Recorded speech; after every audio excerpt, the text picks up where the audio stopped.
안녕하세요. 부동산 해결사 솔로몬입니다. 자, 최근에 물가가 빠르게 안정되어 가면서 각국에서 금리 인하 시그널이 나오고 있죠. 재개발 투자자에게는 정말 좋은 이슈입니다. 자, 그런데 여기에 더해서 물가 안정으로 인해서 공사비 급등도 해소가 되고 있다는 그런 이슈가 나오고 있어요. 자, 그래서 오늘은 이런 이슈들이 재개발 투자자에게 미치는 영향을 한번 분석을 해보겠습니다. 21년도부터 지난해 말까지만 하더라도 정말 대부분의 사업장이죠. 대부분의 정비사업, 일반 분양 사업장, 모든 사업장들의 분양과 입주 일정이 줄줄이 연기가 됐었습니다. 그 가장 큰 원인으로 꼽혔던 게 바로 공사비 갈등이었죠. 그래서 이 공사비 갈등으로 소송으로 번지는 사업장의 숫자가 너무 많아지다 보니까 지난 말부터 올 초까지는 관에서 개입을 해서 이 공사비 갈등을 조율해주겠다는 정책까지 발표가 됐었습니다. 자, 그런데 이번에 말 들어오면서부터는 본격적으로 공사비 갈등이 이제 해소되는 움직임이 좀 보이고 있어요. 그래서 반포주공 1단지 같은 경우에도 현대건설과 공사비 합의가 됐는데 평당 공사비 800 언더에서 합의가 됐습니다. 자, 지난해까지 이어졌었던 공사비 급등 추세를 한번 보자면 2021년도 초, 그러니까 코로나가 터졌었던 20년이 지나고 한 1년여가량 흐른 뒤부터 이 주거용 건설 공사비 지수가 무섭게 치솟기 시작을 했었습니다. 그래서 변동률이 정말 무섭게 치솟으면서 지수 역시도 이 기울기가 굉장히 가팔라졌었죠. 그래서 2022년도 말 정도까지 기울기가 굉장히 가팔라지다가 그 이후에도 사실상 이 기울기가 어느 정도 유지된 상태로 꾸준한 상승폭을 보여왔었어요.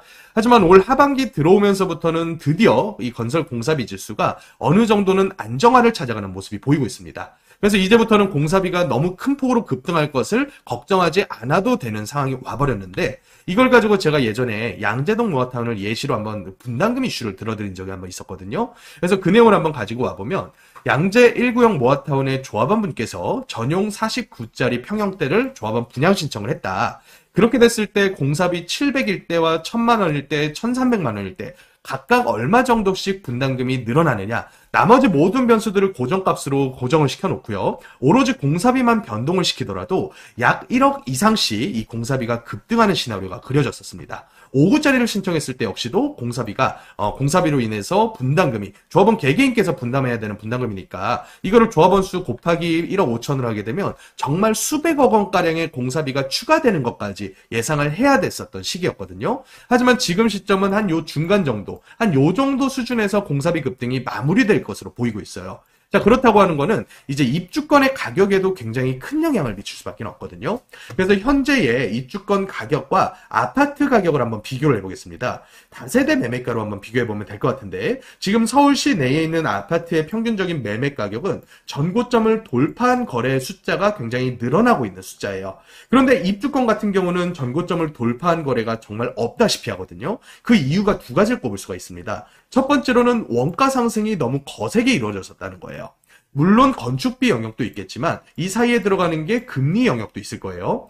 그래서 일반적인 조합사업 같은 경우에도 일반 PF보다는 금리가 저렴한 거는 사실이지만 옛날만큼 무이자 이주비라던가 아니면 2, 3%대 이주비를 받기는 거의 불가능에 가까워졌었죠. 그래서 이게 치솟아서 거의 5%대, 6%대까지 얘기가 나왔었는데, 이제는 이 금리 역시도 어느 정도는 좀 조율되는 모습으로 흘러가지 않을까. 왜냐면 금리 인하를 앞두고 있고 또 시장금리 같은 경우에도 어느 정도는 안정된 상태로 움직이고 있다 보니까 급등만은 피할 수 있겠다라는 생각이 좀 들고요.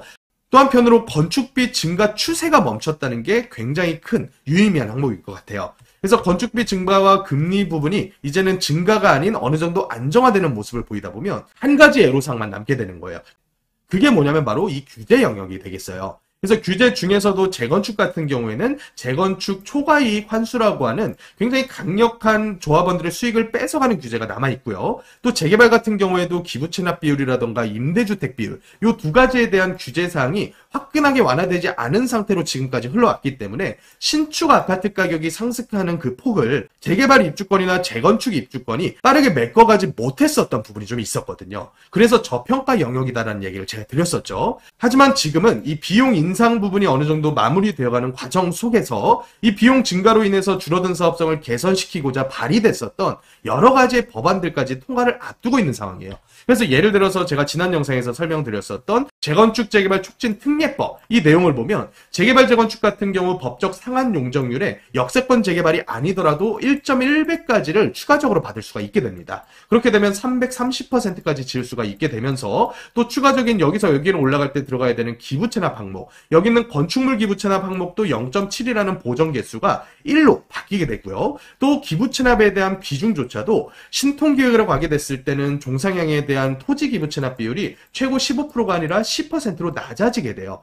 그래서 건설 비용 증가라는 이슈를 커버 쳐주기 위해서 발의됐었던 여러 가지 법안들이 지금처럼 건설 원가가 안정화되어가는 과정 속에서는 사업성을 오히려 큰 폭으로 증가시켜주는 결과를 낳게 될 수도 있겠다. 이런 생각이 들더라고요. 그래서 결국에는 지금의 다세대나 재개발 입주권 가격은 신축 아파트 가격 증가분에 비하면 상당히 저평가되어 있다. 그래서 우리가 투자를 할 수 있는 영역으로 빠르게 접근을 하셔야 되는 이유가 생겼다라고 보여집니다. 자, 그리고 오늘 나와서 많은 분들을 혼란스럽게 만들었던 모아타운 토지거래 허가구역 지정은 사실은 지목이 도로인 필지만을 대상으로 하니까 이거는 착오 없이 투자 이어나가셨으면 좋겠습니다.